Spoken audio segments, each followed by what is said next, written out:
السلام عليكم ورحمة الله وبركاته. داودتوتا في حردفتوتا خيا أكمل دقايق قدني. الحمد لله سنجا والله قالتهما فيديو درتي هدو نقمت شفتن قالتهما سنجا لكن الرانتنا واني قبل دي سنورفي جيجينا ما تكون يوتيوبر رتي قالوا ديما جيجينا بريدة تكون إن شاء الله. سنت ولا سنت بريدة لايكي في شيريس للإرام فتنين بيخا وانين اسني دوفيس وانين اسني دوفي اسني هيمو فدوس اسن قرسيسو فدوس لكن أما مثي تقشبوت إن شاء الله سبرايزي دا اسيني كيف سبرايزي لكن وجدت تاتانين فدا قالتما هدو فيديو ليه اخوتي هندا كومنتي ننقرا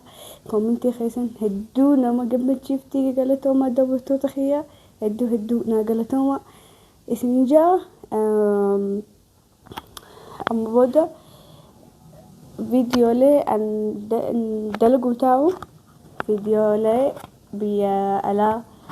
بيا ربافا بيا تين خيسة فاتاتي ماليو جدا وانين أن دلقو ديمو كيسيلي قرتني كيسيلي در تاتي سبرايزي أكسري تاتو فدا أوكي سبرايزي وجين يلا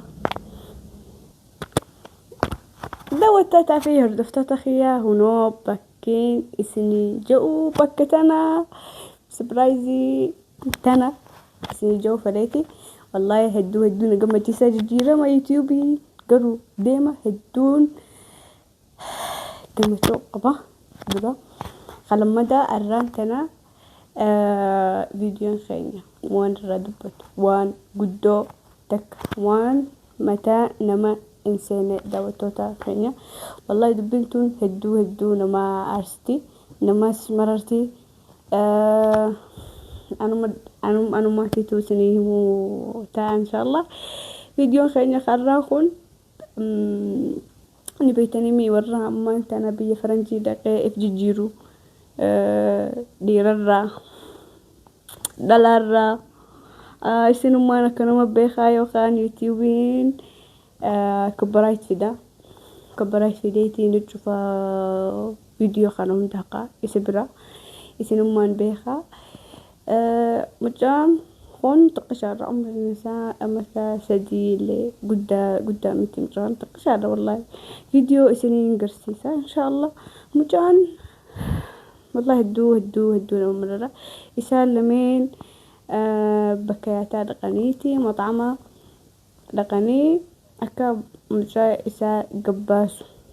درا أسو مجاي إسا قدنطاقني أسو دبي مجاي إسا خرا أسو خيسا إنساسين درا جرو أبا إسا خنان إسيني مفرا مجان أبان إسا خون جا إسا في جارتين والهيخان أكا جارسي طبعا مالي ديبو فدا سنيميتين جرا إسيني خلاص جارسي خنا فرجتي فراهيتي جرتي خلاص جزي إسا موتوما برا ولين دقن موتومان خلاص مجان تربان تكو سبرتا تربان تكو هذا إسا برتا تربان تكو أبا برتا جاني موتومان هقا أبان تران إسا دفتو قلتنا نساكا مجاسا قبي تربان يسادو في قباسي أكا وهيو قدو فوديتي مجا بكا قلتين نمني هدون جو سلا بكا نملين جران نقيسي ويادا مطعم قيسي مطعم يخون بكا نمني هدو جروني بيتاني بكا هدو نما جرا خايتي مجاسا تقشا خيما والله سلا قرتني خايتومي متى خيسا إيجا خيسا حنقا مجال لبون الرباتو خايتو تومي والله نمدورتي نمنيس فرنجين أوكي بيا فرنجي جانيتي جولين رافي أبان تقون دندان مرة خجبهن خوني خجبه مالف مجال أوسو تاي أبا وجي ياهتو جراني نما خيسا بدل رفاني مجافي أبا الدباسة مجاة قشرة بدل رفاني الدباسة خانيتي لا أكوان قرتني في المفاتيح وانا كنا أكسل لالا والله وانما هدو مرر خايتمي مجا هنقا إني دو جزي خلاص أبان في الدي بي مجا أجيسيت نجرو خاي يعني قرتني أكنا ما انتمني خاي هاخي مجيس جزي هاخي مجيس مجا لبون الراباتي مجان لبون الراباتي جرت مجان تقشا أمتى سدي موان قرتني موان هدونا مرر قويا سديدونا والله دبينتون عن أركيتي الرفود الدبي والله رفود الدبيتي ما هنقا آخرات اللي لجي قضيان إسانيتون هنقا إيسا جيسي جيتين لالو جرا هقول لالي آخرة أبا وان تمرتيسان إسنون بيتن تمرتيسان بيا فرنجي التمرتيسيتي خنا أرانتنا فيديون خينيوان مجانا مررو خلاص فيديو وجين لا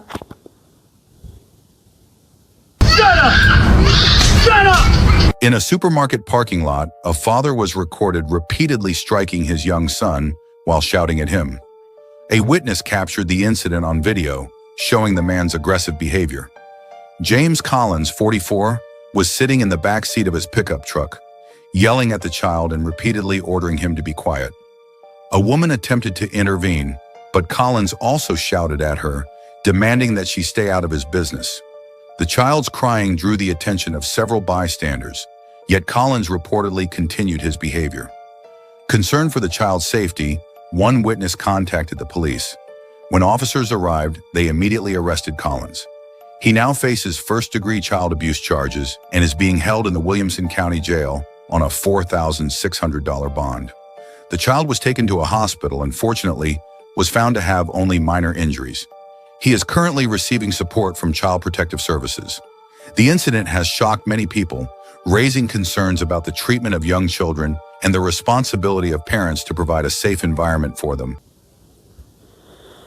هنا أكمل التخانة داوتوتا في هردفتوتا خينيا فيديو أكمل التخانة كرتني أكا نما مرر وهد داوتوتا خيا والله أجان إديت قريت خلاص فيديو خنا إسني في بوسجي فيديو درا خلا فيديو خبراتي نركي خلا مدى هدو متى نما ركب داوتوتا خينيا ديما في فيديو خنا لا لاتي نديبا.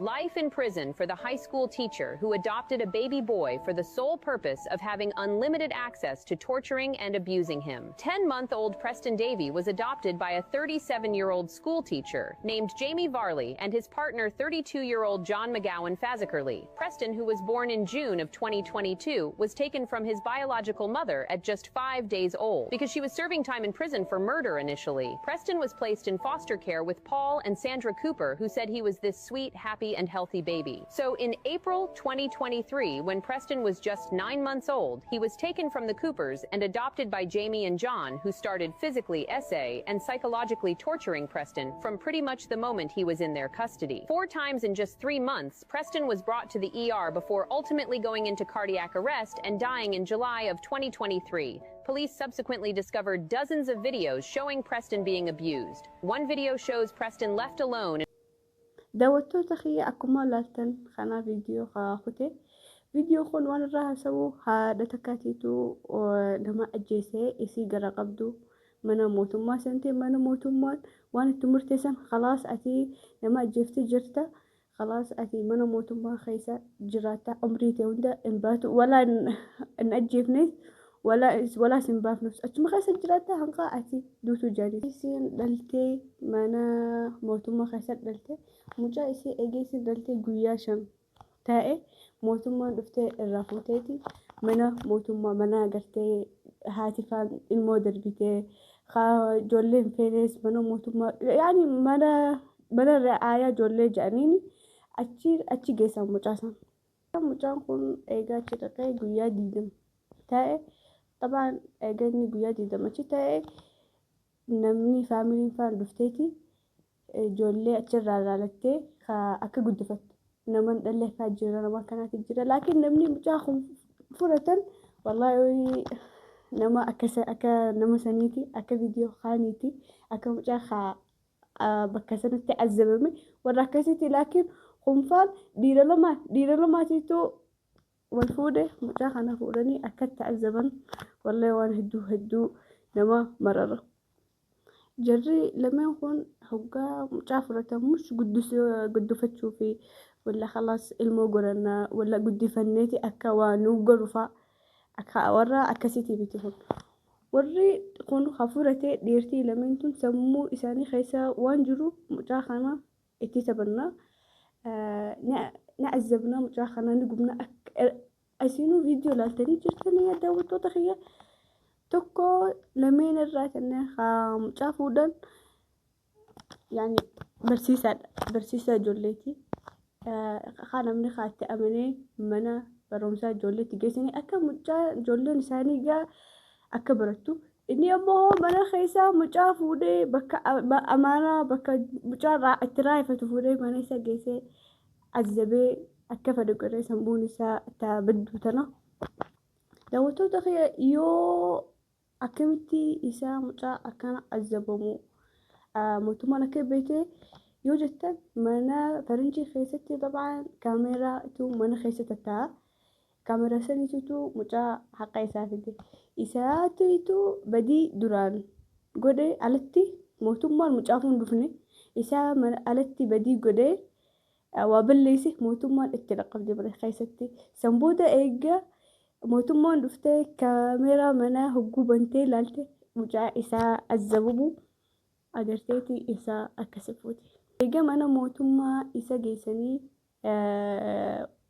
asaatti murteessee dura isaa waan badii dura itti balleessee mootummaan itti dhufte san irraanfatanii mootummaan waan inni itti dalage mucaa azabu kanatti qabaniiti mootummaan ati umrii ta'e hunda khalaas mana hidhaa keessa jiraata jedhanii itti murteessite wallahi waan hedduu nama gammachiisu dawaa isaatti nama ijoollee hunda azabu akkana dawaan isaa. Wantoota kiyyaa eega mucaa irraa fuudhanii egaa osoo mucaan hinduun alhamdulillah eega mucaan hinduun mootummaatti raqabde mucaa eega fuudhanii mana hakimaa geessan mucaan rakkoo sammuu rakkoo qaamaa hundaa itti dhufe wallahi mucaan qashaan kun osoo inni ganaa hedduun gaggeessinu gartan viidiyoo daawwattoota keenya laayikii fi sheer dhandharaanfatina koomentii keessanii tuqaa takka illee taatu hedduu na gammachiifti akka keessanii faa akka nama odeena kaayuus rakkoo takka hin jiru onnee yoona keessaniis waan katabbii bareeddullee yoona keessaniis rakkoo takka hin jiru hedduu na gammachiisa isiniin jaa daawwattootaa fi hordoftoota kiyya galatooma naga'etti.